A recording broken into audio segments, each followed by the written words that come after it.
All right, tonight we're going to sink our teeth into something truly fascinating.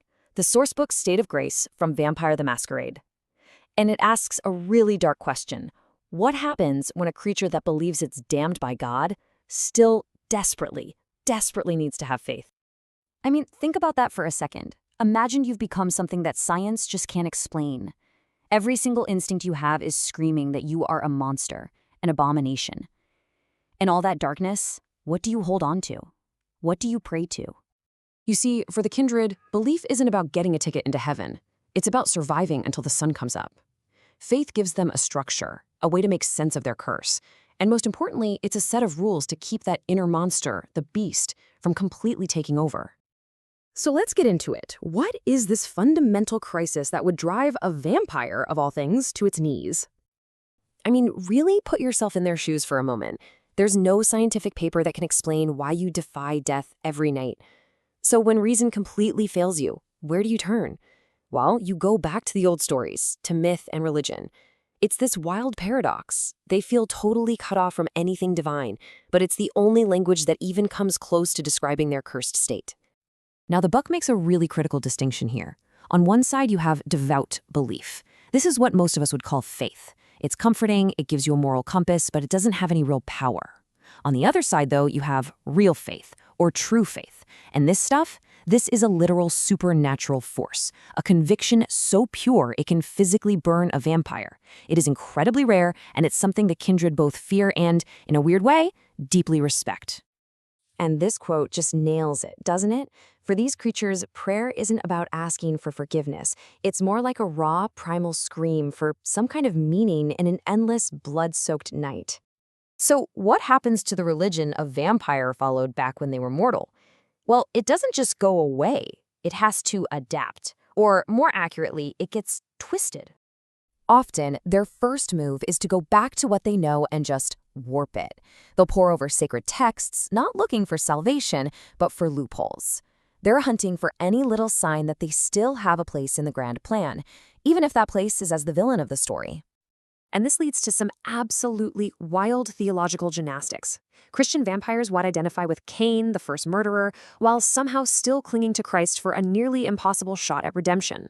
The Ashira, who are Islamic vampires, have a massive problem. How can you possibly follow God when your survival depends on drinking blood, something that's strictly forbidden? And for Jewish vampires, the curse can feel like a very personal, very direct judgment from on high. So to cope, they start perverting the rituals. You get some Christian groups performing a blood communion, using vampiric blood, vitae, instead of wine, a truly horrific mockery of a sacred rite. At the same time, some Ashira have developed these incredibly complex rituals to try and purify the blood they take, trying to make their unholy act fit within their holy law. But look, these are all just band-aids on a gaping wound. Sooner or later, every vampire hits the same wall. They realize that the fates of humanity were built for mortal problems, for mortal sins. They just weren't designed to handle immortal monsters. And that failure, it often leaves them feeling more lost than they were before. So, when the old gods fail you, what's the only option left? You have to create new ones. And this is where things get really strange. We're not talking about just reinterpreting things anymore. We are talking about entirely new belief systems born from centuries of despair and an utterly inhuman point of view. First up is consumptionism, and this is a philosophy of pure arrogance. The premise is pretty simple. God is dead, or maybe he just left. But they don't see this as a tragedy. No, they see it as a job opening. So their goal is to consume enough power, enough souls, to eventually achieve godhood and take that empty throne for themselves. It's a brutal, almost nihilistic creed that gives them the perfect justification for being a monster.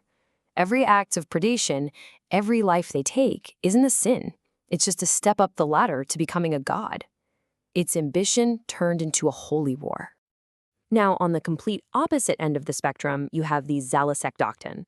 This one says, oh, there's a creator, all right, but it's something alien, something inhuman. This creator, Zalasek, made them flawed on purpose. Their entire existence is one long test. The goal isn't to become a god, but to master the beast inside, to prove you're a worthy servant for some unknowable cosmic agenda. So while a consumptionist gives in to their every monstrous urge to gain power, a follower of Zalasek practices extreme self-control and discipline.